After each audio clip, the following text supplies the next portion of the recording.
right, hello wine-drinking people. Time for more of what I've had to drink yesterday, and always good to see our friend Florent from Vinecraft. We know he's got some great juice in the bag, and, well, usually a lot of it. I think he had 10 wines this afternoon, so he said, Andrew, you're going to be closing off the door to tastings coming up in November. I said, man, it's still August, dude. You have a couple months left, but I guess he's got a lot of wine he wants to show us, and he's got a lot of great stuff, man. This Keever label, a new winery with Celia Welch is making, man, some mind-blowing stuff here. The Sauvignon Blanc, typical Napa Valley Sauvignon Blanc, a bit of that musky kind of note to the green melon and grapefruit citrus on the nose, green figs, a little bit of an onion skin, kind of earthy note there as well. It comes out even more as this wine opens up, and really bright and zesty on the tongue. It's got a solid core of that melon, fig, fruit, with that zesty grapefruit quality coming through on the finish. A little, kind of a briny, minerally note, that earthy, musky character also. Really nice complexity. Only 450 cases of this wine made, but an excellent Sauvignon Blanc for $33. All right, Edmunds St. John, one of the first guys to do Rhone wines in all of California, making some really interesting wines from El Dorado County. This one, the Heart of Gold, is a blend of Vermentino and Grenache Blanc, and really beautiful bouquet here, though. White apricot, pineapple, little kind of briny, minerally note there, green melon and honeyed notes. Really rich and creamy on the tongue. This wine's got a lot of juicy fruit and had wonderful freshness and zesty minerality on the finish.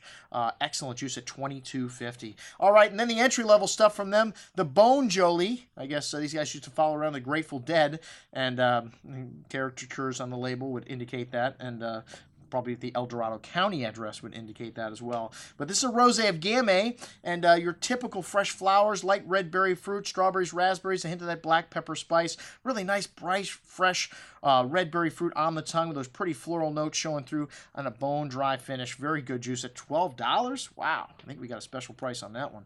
$22 for the Beaujolais Gamay Noir, which this is, you don't see too much Gamay Noir coming from anywhere outside of Beaujolais, and this wine's got that typical red berry fruit, cranberry, dried floral notes. Really lovely, juicy fruit on the second day. A little bit bigger, kind of like a cranberry sauce to the finish. Really sweet and tart. Some nice hints of licorice spice there.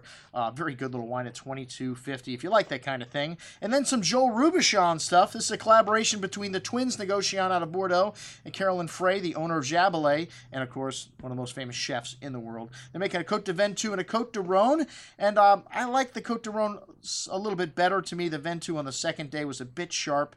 Had some nice berry pie fruit like these Grenache and Syrah blends do, a hint of peppery spice, and you know, just like I said, the 2014 on the next day, just not quite as good. The Côte de Rhône, however, a little Mourvedre in there. You get a little of that animal from that. Notes of sweet herbs and floral potpourri kind of character to the bouquet. Really bright and zesty, that juicy red berry fruit, and then you get that lovely freshness, the floral notes, and a really very good little Côte de Rhône at $15. Now we're talking Corte Santa Alda Valpolicella Cafui.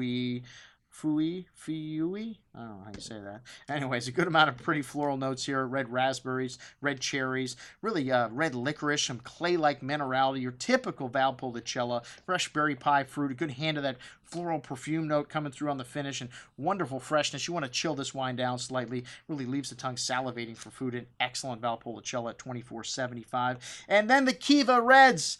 That's right, Celia Welch, one of the top women winemakers in the world today. The Inspirado Red from 2011, a blend of 50% Cab, 30 Merlot, Cab Franc, and Petit Verdot make up the rest of the blend, and they only make about 3,000 cases. They're a very small producer. This is a more savory style of Cabernet, which is what you get from 11. You get some wintergreen and black pepper spice, so that dark currant and dark cherry fruits, and really balanced style of Cabernet. This wine, even better on the second day, you know, for a great effort for 2011. These wines can be lacking fruit a little bit and a little on the green side, but a little bit of that greenness kind of makes them interesting, gives them a savory character. Only 430 cases produced of this wine at $66.